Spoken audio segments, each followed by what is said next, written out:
नमस्कार, मैं हूं सुमन श्रुति और स्वागत है आपका CVN न्यूज पर। आइए आपको साझा कराते हैं कुछ खास खबरों से।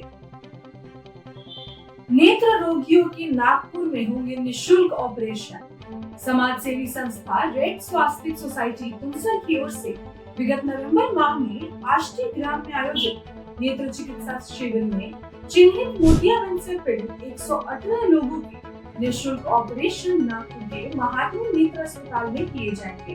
संस्था के अध्यक्ष श्री लाल ब्रह्मनोटी ने बताया कि मरीजों को 18 एवं 20 दिसंबर को अस्पताल की विशेष बस से नागपुर लाया जाएगा। मरीजों के आवास और भोजन की व्यवस्था भी अस्पताल की ओर से निःशुल्क की जाएगी। वेकोली की अंतर ग्रामीण कबड्डी स्पर्धा संपन्न।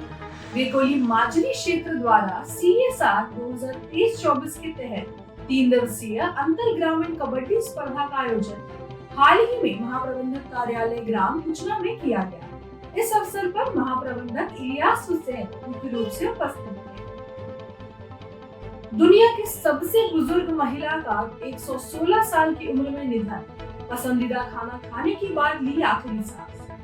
दुनिया की सबसे बुजुर्ग महिला का 116 साल की उम्र में कक्षा 20 के एक नर्सिंग होम में निधन हो गया। वह जापान में सर्वाधिक समय तक जीवित रहने वाली शख्स थी। उनका नाम पूसा तत्सुमी था। उन्होंने मंगलवार को बेनपेस्ट जेली खाने के बाद आखिरी सांस ली। यह उनका पसंदीदा भोजन था। ऑक्शन के पहले मुंबई इंडियंस में बड़ा फेरबदल। रोहित की जगह हार्दिक पांड्या बने टीम के कैप्टन। इंडियन प्रीमियर लीग 2024 का ऑक्शन 19 दिसंबर को दुबई में होना है। इस ऑक्शन से पहले मुंबई इंडियंस में बड़ा बदलाव देखने को मिला। ऑलराउंडर हार्दिक पांड्या IPL 2024 में मुंबई इंडियंस की कप्तानी करेंगे। हार्दिक ने रोहित शर्मा की जगह ली है, जिन्होंने अपनी टीम को 5 बार IPL खिताब जितवाए हैं। मुंबई इंडियंस ने ये बयान जारी करके इस बात का ऐलान किया। केंद्रीय पेट्रोलियम मंत्री आज बरोरा में। केंद्रीय पेट्रोलियम और प्राकृतिक गैस मंत्री हरदीप सिंह पुरी आज बरोरा तहसील का दौरा करेंगे। शनिवार को दोपहर 2:55 पर बरोरा के ग्राम खेमजे में उनका आगमन होगा। वे 3 बजे कार्यक्रम स्थल पर विभिन्न स्थलों का निरीक्षण करेंगे। इसके पश्चात लाभार्थियों से बातचीत करके दोपहर 3:40 पर पत्रकारों से बात करेंगे और दोपहर 4:30 बजे भी बरोरा से नागपुर के लिए प्रस्थान करेंगे। PM आवास के तहत 10,000 घरों का होगा निर्माण। हर किसी का सपना होता है कि उसका अपना एक घर हो। इस सपने को साकार करने के लिए वन, सांस्कृतिक कार्य, मत्स्य पालन मंत्री और जिले के पालक मंत्री सुधीर मुनगंटीवार की पहल से केंद्रीय परियोजना के तहत चंद्रपुर जिले की 10,000 मकान के निर्माण करने का प्रस्ताव केंद्र को सौंपा गया है। उन्होंने इस संदर्भ में नागपुर में आयोजित बैठक में विश्वास जताते हुए कहा कि जल्द ही प्रधानमंत्री आवास योजना के जरिए चंद्रपुर में 10,000 नए घर बनाए जाएंगे।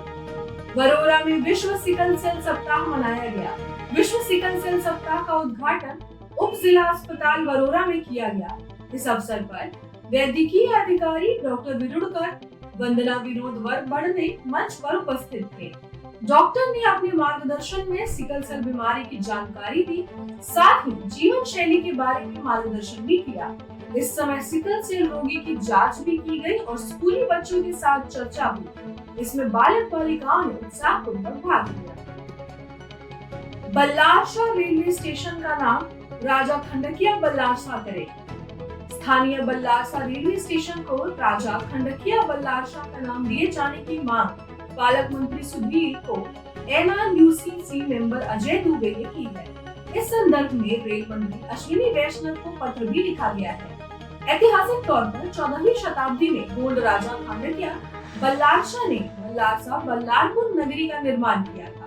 इस दौरान इन दोनों नाम एक ही होने से यात्रियों को नाम को लेकर होने वाली दुविधा से बचाने के लिए, साथ ही राजा के प्रति अपने आदर को व्यक्त करने के लिए इस रेलवे स्टेशन का नाम बदल दिया जाए। मेडिको मैराथन में 280 डॉक्टर अपने परिवार के साथ दौड़े।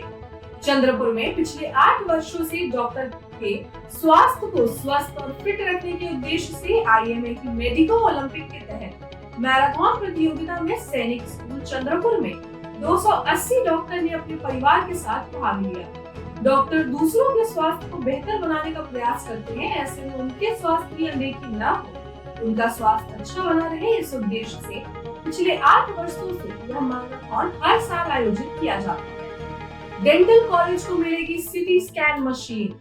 चिकित्सा शिक्षा मंत्री हसन मुशर्रफ ने कहा कि नागपुर स्थित सरकारी दंत महाविद्यालय व अस्पताल के मरीजों को पंजीयन व डॉक्टरों की रिपोर्ट को दिखाने के लिए जल्दी ऑनलाइन सेवा HMIS प्रणाली शुरू की गई है। वहीं सिटी स्कैन मशीन की खरीदी की प्रक्रिया के लिए जेम पोर्टल की मदद ली जा रही है।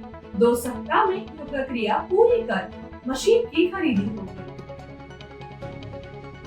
राज्य में लव जिहाद विरोधी कानून जल्द। शिंदे गुट के विधायक भारत गोगले ने बताया कि लव जिहाद विरोधी कानून को लेकर राज्य सरकार गंभीर है। इस संबंध में जल्द ही निर्णय लिया जाएगा। मुख्यमंत्री एकनाथ शिंदे ने हिंदुत्व संगठनों के साथ बैठक में ऐसा आश्वासन दिया है। मथुरा ईदगाह सर्वे रोकने से सुप्रीम कोर्ट का इनकार, मुस्लिम पक्ष की याचिका की गई खारिज। सुप्रीम कोर्ट ने मथुरा में श्री कृष्ण जन्म स्थान शाही ईदगाह के सर्वे पर रोक लगाने से इनकार कर दिया। अदालत ने मुस्लिम पक्ष की याचिका खारिज करते हुए कहा कि अगर सर्वे से दिक्कत है तो प्रॉपर तरीका अपनाएं, इसके बाद सुनवाई पर विचार किया जाएगा। इलाहाबाद हाई कोर्ट ने गुरुवार को सर्वे का आदेश दिया था, जिसके खिलाफ शाही ईदगाह मस्जिद और सुन्नी सेंट्रल वक्फ बोर्ड सुप्रीम कोर्ट पहुंचा था। संसद घुसपैठ के आरोपी के घर से मिली 2 डायरी। मास्टरमाइंड ललित 7 दिन की रिमांड पर। यूपी पुलिस को संसद में घुसपैठ के आरोपी सागर शर्मा के घर से 2 डायरी मिली है। इनमें से एक में लिखा है कि घर से विदा लेने का समय नजदीक आ गया है। ताकतवर व्यक्ति वह नहीं जो दूसरों का हक छीने। वहीं संसद में घुसपैठ के मास्टरमाइंड ललित मोहन झा को दिल्ली की पटियाला हाउस कोर्ट ने 7 दिन की पुलिस रिमांड पर भेजा है। उनके 4 साथी भी पुलिस की रिमांड पर हैं। संसद की सुरक्षा और बढ़ाई गई। सुरक्षा में चूक के चलते 8 सुरक्षा कर्मियों को सस्पेंड किया जा चुका है। सदन में अब bullet proof enclosure, visitor gallery में ग्लास और अन्य सुरक्षा उपकरण लगाए जाएंगे। इनकी लागत 35 करोड़ रुपए के आसपास होगी। संसद में प्रवेश करने वाले विजिटर्स की फ्रिस्किंग यानी कि जामा तलाशी की जा रही है। यहाँ तक कि जूते भी खुलवाए जा रहे हैं। सूरत हवाई अड्डे को मिला इंटरनेशनल दर्जा, अब डायमंड सिटी के और करीब आएगी दुनिया। केंद्रीय मंत्रिमंडल ने शुक्रवार को सूरत हवाई अड्डे को अंतर्राष्ट्रीय हवाई अड्डा घोषित करने के प्रस्ताव को मंजूरी दे दी। प्रधानमंत्री नरेंद्र मोदी 17 दिसंबर को इस एयरपोर्ट पर एक नए टर्मिनल भवन का उद्घाटन करने वाले हैं। उत्तर प्रदेश की वाराणसी को 2 नई ट्रेनें मिलने जा रही हैं। प्रधानमंत्री 17 दिसंबर को वाराणसी रेलवे स्टेशन से नई ट्रेन को हरी झंडी दिखाएंगे, जो नई दिल्ली रेलवे स्टेशन तक के लिए चलेगी। इसके अलावा पीएम मोदी वाराणसी और कन्याकुमारी के बीच तमिल संगम ट्रेन को भी हरी झंडी दिखाएंगे।